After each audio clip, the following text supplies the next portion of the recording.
Welcome to the Baseball Insiders. I am Adam Weinrib, joined by Fansided's MLB Insider Robert Murray. Back. Glad to have him. Feels good. And guess what else is back? Live baseball. Anybody wake up at 6 a.m. Eastern, 5 a.m. Central, 3 a.m. Pacific this morning or yesterday to watch Roki Sasaki and Yoshinobu Yamamoto? And no surprise, the Dodgers roll twice, despite Sasaki's somewhat abbreviated start.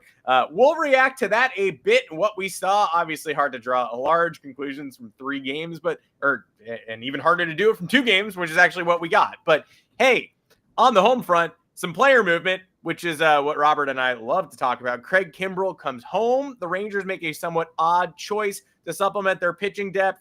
One outfielder claims he hasn't received a major league deal offer all offseason, and the Pirates rotation, are they thinking about making a surprise addition? We'll get to your all-star questions and the like, but before we do all that, Robert Murray, welcome back to the show. It feels good to be here. For those of you who do not know, I was very much under the weather. I'm still kind of feeling it, so if I start coughing during the show, that's my apologies.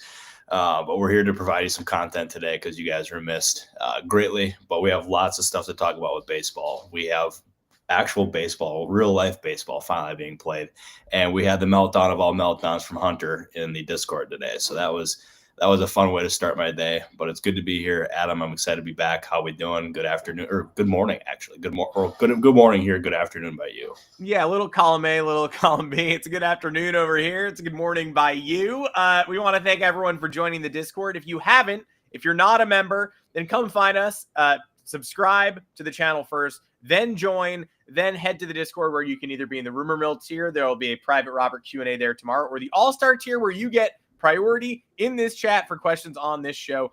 People want to ask about the Pirates rotation. We're going to deliver. People want to ask specifically if the Cubs are frauds. We're going to weigh in. Are we going to deliver there? I don't know, but Cubs fraud watch, Cubs pack, we smoking it? 2 games? Who knows? But we'd love to see you there. Provide us with questions if you got them, and then obviously come to the comments. We'd love to see you here. Subscribe to the Moonshot. That's our weekly baseball email newsletter, where the Fansided MLB team, including Robert Murray, breaks down all the biggest stories of the big leagues with humor, insight, behind-the-scenes info. That's also on the Baseball Insiders feed on fansided.com, fansided.com/baseball-insiders for Robert's content, rumors, notes, humor and insight from yours truly, and the best of baseball and pop culture from the Fansided MLB staff writer. So check that out. We've got a big opening day package, collaborative effort between fansided.com and the staff writer team coming next week. So lots of good stuff. I would recommend you read that channel. Let's start with before we get into the player movement, Cubs fraud watch, Cubs crash out.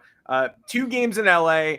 I don't think we definitely didn't get controversy-free baseball. The Shohei Ohtani home run today. There are screenshots. People are going to be, there's video. People are going to be circulating that. Today ended up getting a little tighter at the horn in the 9th inning, but still relatively comfortable Dodgers win in game 1. Roki Sasaki struggles with command, taken out after 3 innings in game 2, but the Dodgers do win both. The Cubs offense did not come to play, as always. Tough to judge when you're flying people to Tokyo. Tough to judge when you're facing Yamamoto and Roki Sasaki in an endless bullpen full of guys who throw 97 plus. But early thoughts on 2 teams. I think many expect both of these teams to potentially be division champions by the end of the summer, although one of them has a clearer path, and that team flexed. Oh, they absolutely did. Like the Dodgers, they flexed their muscles. They showed exactly how dangerous they are, because even with Roki Sasaki not necessarily performing at his best, they were able to overcome that. I think he had 5 walks in 3 innings pitched, and they still won comfortably today. And their offense, even without Freddie Freeman, even without Mookie Betts, still was able to put up runs on the board. They're just a very dangerous team overall. And obviously, it's very early in the season, so I'm not trying to overreact to 2 games. So the Dodgers, obviously they look great, and I firmly expect that to continue. But for as bad as the Cubs looked, I don't expect that to continue. The Kyle Tucker slander through 2 games is just really kind of confusing to me. I mean, obviously it's not the greatest start that he could have had, but he's still one of the best players in baseball, and he will be fine. He will bounce back. It'll all be okay. The Matt Shaw slander as well. I've been pretty adamant on this podcast that he's going to end up being one of the better young players in the game. And we even saw it with Jackson Holiday when he ended up debuting for the Orioles, that it doesn't necessarily happen right away. Like, struggles can happen early on. So, like, again, do not overreact. Hunter, I'm looking squarely at you. It will all be okay. This is the Cubs. They will be fine. They're facing the most talented team in Major League history. And like, it should be expected to happen because, just none of these teams are perfect quite yet. And the Cubs will be fine. I think the Cubs will be fine as well. I think there's no tougher assignment in history than best, most complete roster we've ever seen constructed on in a road stadium in Tokyo, Japan, where neither team plays their typical home games. Although wild how strong the Dodgers looked without Betts and without Freeman. Let's not lose that in the shuffle. Two of the three MVPs atop the order did not participate, and they still pretty comfortably got to the finish line here. Let's talk about the rest of baseball. We've got about opening day in 8 days. Real waking up at a normal time, pomp and circumstance opening day is Thursday, March 27th. No game before 3 p.m. Eastern time. Rob Manfred, what are you doing? But there will be plenty of baseball on that day. And in prep for that day, a lot of last minute shuffling and a couple of people who've been on the free agent market all offseason, finally finding homes again. I want to start with Craig Kimbrel because this took me by surprise. It's a nice story. It's a cute reunion. Also, I don't know why I thought Kimbrel might never come back. I don't think I saw this coming. Minor league deal with Atlanta yesterday. The goal is to build him up and get him ready. $2 million if he's in the big leagues. He's going to start at Gwinnett. Nobody expects him to be on the big league roster right away. But they have not signed him to be AAA fodder. The thought is that he will join the Braves bullpen when he is built up.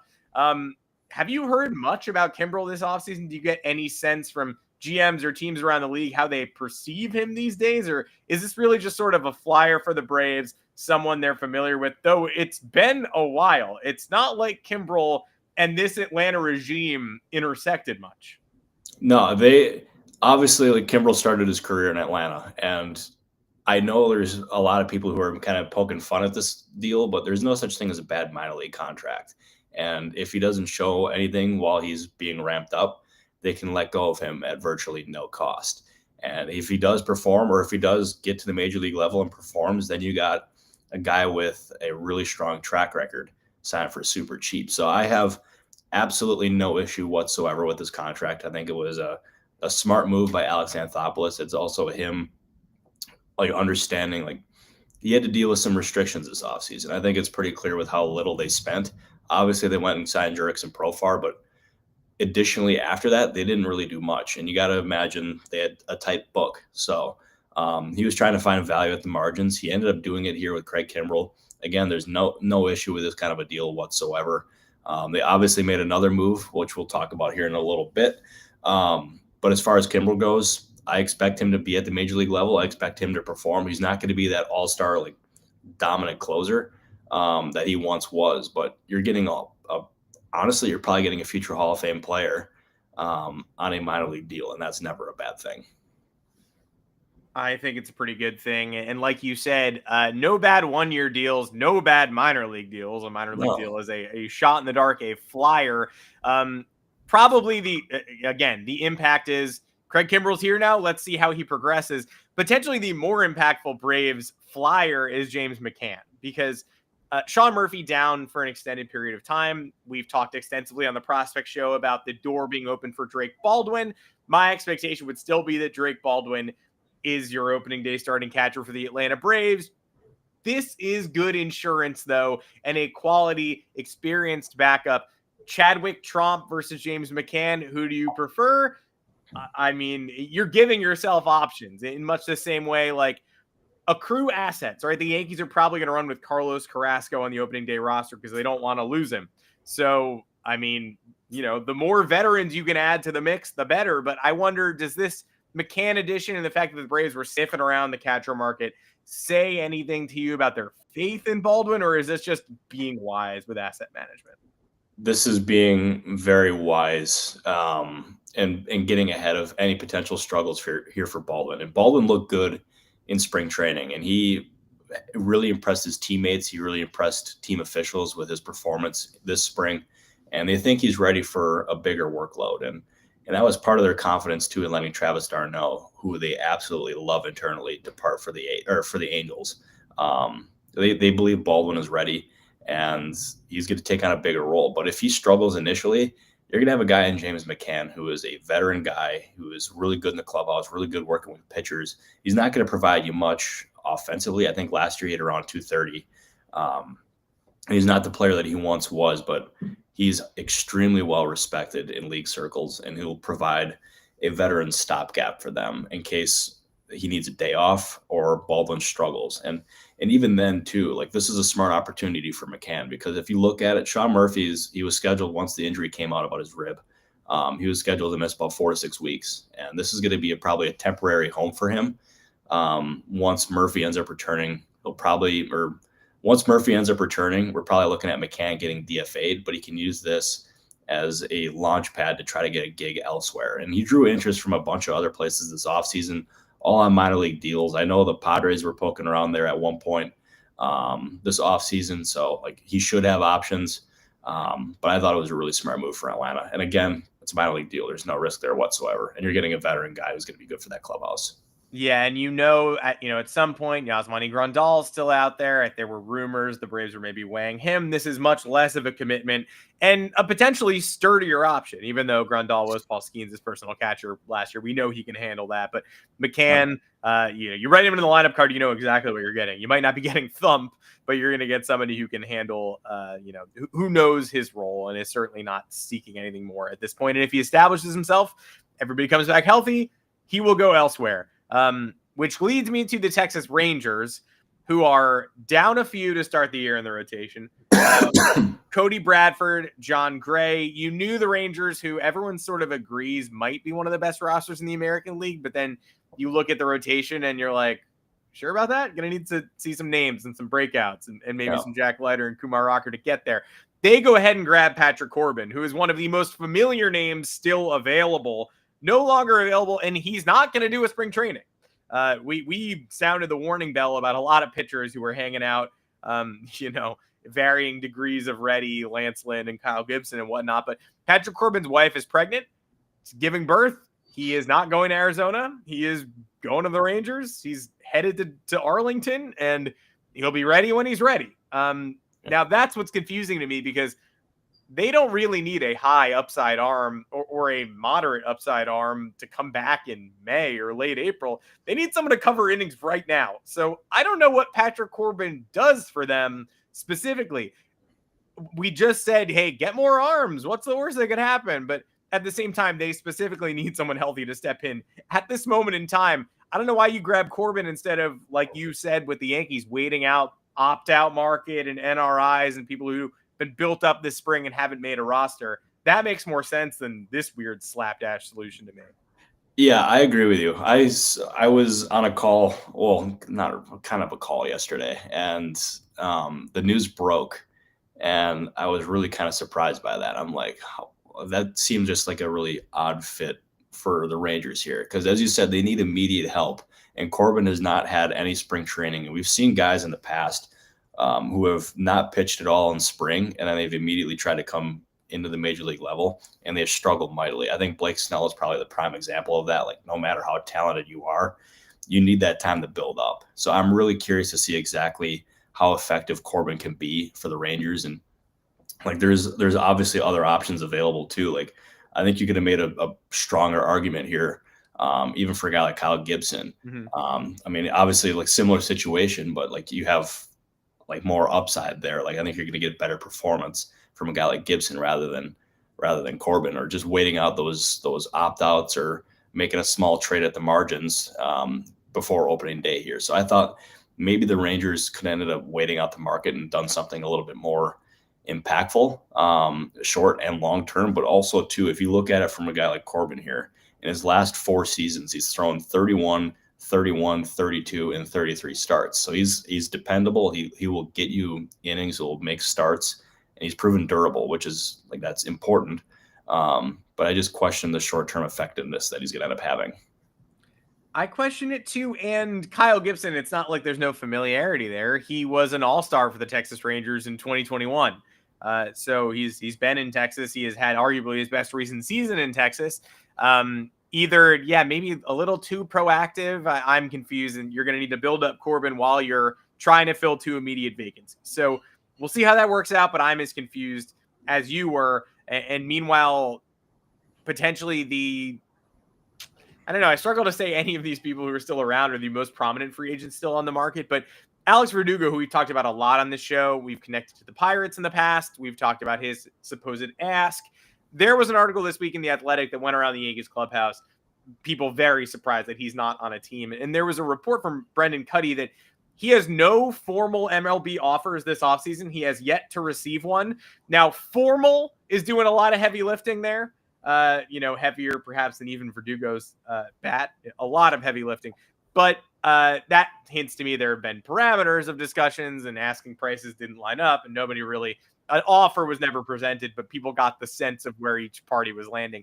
Do you think he receives a formal major league offer this season, or are we getting to minor league deal time, or were we there already?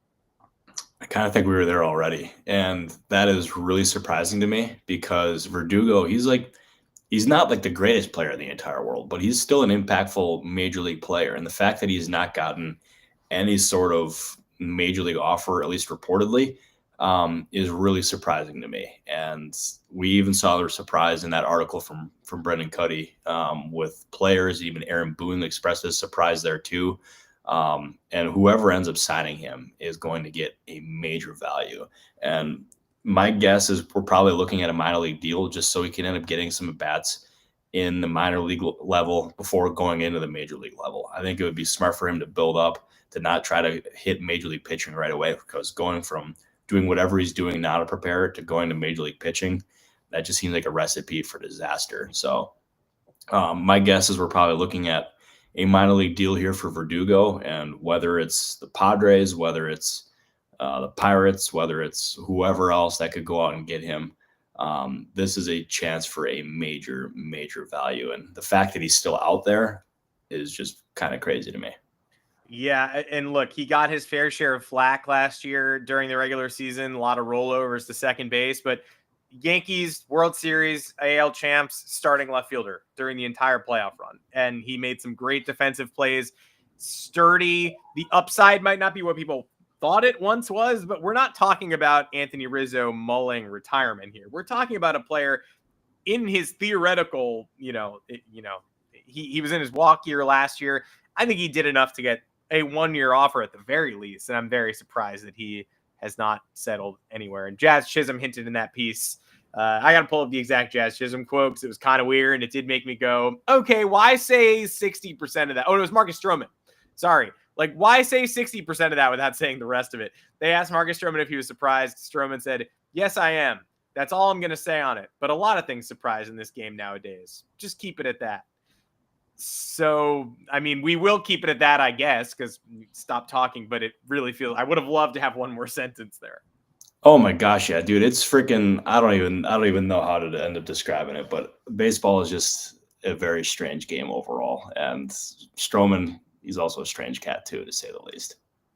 Yeah. Well, we'll wait it out. And maybe the minor league deal is where we ultimately land. But I will say this too. The fact that Verdugo is unsigned though is kind of just, I don't know. It just doesn't sit right with me. I don't know why, but a player of that caliber, he's also younger.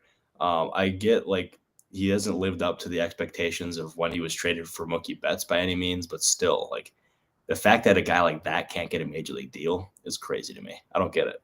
Verdugo and David Robertson, and I know Robertson's on the older side of things, but both of them just make me go. I mean, look at Robertson's numbers last year. Just it screams major league deal. It screams almost as appealing as Kirby Yates to me. So maybe it screams the Dodgers just stepping in and doing one more and going middle finger to everybody. But who knows? We'll hopefully see in the coming weeks. We're getting awfully close. And one more question before we head to a few from the viewers and from the Discord. You've mentioned, the Rangers not waiting out the market to see if any NRI guys opt out or if there's any last minute shuffling. Are there any names specifically that you're keeping your eyes on who it feels like are not going to make their current major league roster, but have shown enough to be appealing to a team that's looking for depth? Are there any players you're keeping your eyes on in that market, or are we just in the coming days we're going to get plenty when it's really, roster crunch time?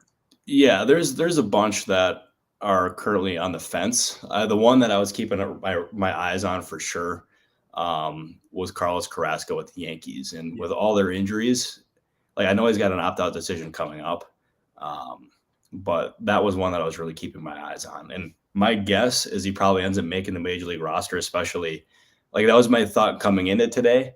But once Jack Curry kind of teased it, that's kind of like, okay, that seems like the direction that the Yankees are going to indeed go in. But we're going to be seeing a lot of these come down to the wire here.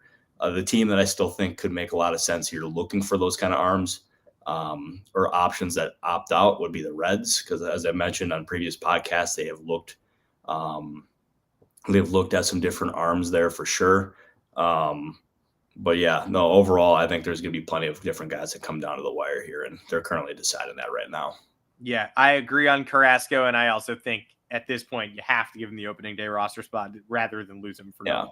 And then also another one too is looking at the Milwaukee Brewers. They got some really tough decisions here to make, and McCann is one of them, and there's a couple other guys who are on minor league deals. They're going to decide whether or not they're making the major league roster, and I know from talking to people around that team, that is going to come down to the wire, and those are going to be some really, really difficult conversations there in Milwaukee. Sheesh. Well, stay tuned.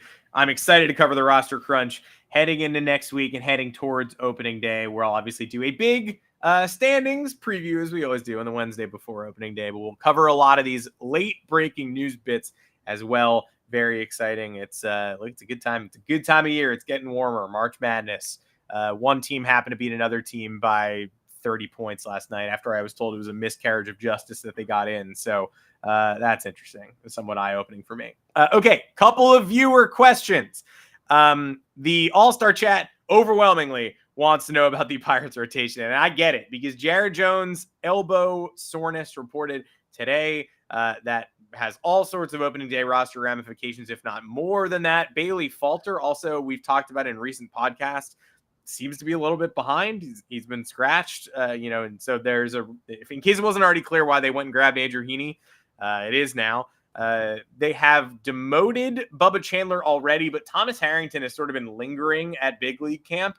It felt mysterious until we found out about the Jones injury. Now it feels a little bit less mysterious. Maybe the floor is higher on Harrington than Chandler, even though the ceiling is higher on Chandler. So thoughts on the Pirates rotation and maybe anything you've picked up on the Jones injury and Harrington lingering on the roster specifically? As soon as I saw the elbow, what was it, discomfort or tightness or whatever it was? Discomfort is what I saw. That is a huge concern for me. And I don't know. I don't have any inside information there. I've been trying to figure that out today. It's just been kind of radio silence. So take that for whatever it's worth. But anything related to the elbow for a pitcher is a huge concern. And between Bailey Falter and what's going on with him, like this is why the Pirates did not trade from their depth of their starting pitchers. And I know there was a lot of fans who were eager to trade one of their arms for a bat. Like I was of that thinking too, like that's something that they should consider, but they held on to them. And this is why you end up doing that. And maybe a guy like Harrington ends up making the major league roster coming out of spring. Like he ended up making 8 appearances last year in AAA. So he's got experience at the top level in the minors. So it wouldn't necessarily be like the biggest adjustment for him. But that any sort of injury for Jones would be a huge blow. But if you look at it too, like the Pirates, like they're better set up for a big pitching injury than most teams because you have Paul Skeens, you have Mitch Keller. I mean, obviously you have Jones, you have Falter, you have Bubba Chandler, who has got an extremely high ceiling there in the minors as well. You have Harrington, you have all sorts of these different arms where you can end up eating innings. But losing Jones for any amount of time would hurt. And I think they're kind of holding their breath there to see what ends up coming there or what that injury turns out to be or that discomfort turns out to be because we don't know if an injury quite yet. Yeah. And hey, a lot of aches and pains going on early in spring. You never know, but obviously concern is high. I'd be interested in Harrington moving forward. And the Pirates know they have a lot of rotation depth and a lot of high upside rotation depth. They're probably going to use it because everybody ends up using it. Question in the comments that I have found curious this week, and not going to crash out on stream, but Red Sox 18 asking if we can clarify the IL rule for healthy players. Because Masataka Yoshida is going to start the season on the IL for the Red Sox. He had labrum surgery in the offseason. He can't throw. So he can't play the outfield, but he can DH. He has 28 DH at-bats this spring. He homered yesterday. He had a 105-mile-an-hour ball on March 16th, the other day. So he's a hitter. He hits. He's a DH. He was a DH last year. He can do that. Rafael Devers is behind, it would seem. He's not going to Mexico. He's not playing third base. Cora said today he's not getting any. He doesn't see a reason to give him third base reps before the season starts. Bregman, obviously healthy and crushing it. So the Red Sox don't want Devers in the field. Devers seems like he's a little slow and he's behind with shoulder issues. Yoshida seems like he's up to speed hitting and he can hit right now. So Bregman at third, Christian Campbell at second, Devers to the IL, Yoshida in the DH spot seems fine to me. But the Red Sox want to start the season with Devers healthy because he's their best hitter, even if he's not healthy. So I don't understand why it's okay for the Red Sox to put a guy who could DH but can't play the outfield on the injured list to start the season in Yoshida. Like, is this not manipulation? Is this just totally hunky-dory? And it's weird that MLB is helping them out essentially by turning a blind eye and helping them clear up their logjam by putting a guy who can hit right now on the injured list and running out a guy who seems to be a similar level of injured in Rafi Devers at DH on opening day. I don't know. I can't clarify because I'm right there with you. Like, that seems like it's clear manipulation of it. And that's what Billy Epler ended up getting like suspended for when he was with the Mets as a GM early. It happened when he was a GM in the Mets, and then he got suspended when he was gone from the Mets. I believe that's how it played out. But it seems like clear manipulation. Obviously, teams all do it. Like, we even saw Bruce Bochy kind of admit that when he was on foul territory with AJ Pierzynski the other week.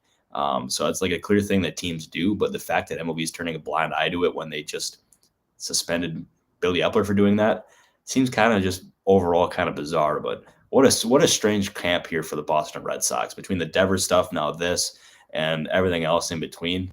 Kind of very bizarre overall. Yeah, clearly battling, had surgery to address something in the offseason, can't field. Devers, they don't want him to field, but both seem to be in the same boat, but they're going to carry one because obviously they want to carry the better hitter and they don't want to DFA Yoshida. So here's a get out of jail free card. Here's the IL. It stinks to me, but I get it. And like you said, not the first time people have manipulated the injured list, but it does seem to be that. And it does seem like they punish people for that 1 year ago. And then Rob Manfred going, yeah, that was a nice little brief crackdown we had. I think we're good on the crackdowns now. Like, it's just an odd little different standard.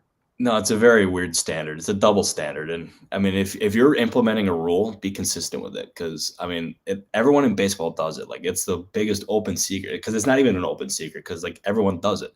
But I don't know. It's strange. But if MLB just needs to be consistent with it. I think that's my official comment on that. Yeah, that's my take. And weird camp for the Red Sox. And also, I think they're the best team in the American League. So strange camp. A lot of bad things happen. And also, I think they're super good. So we'll see how that unfolds and plays out.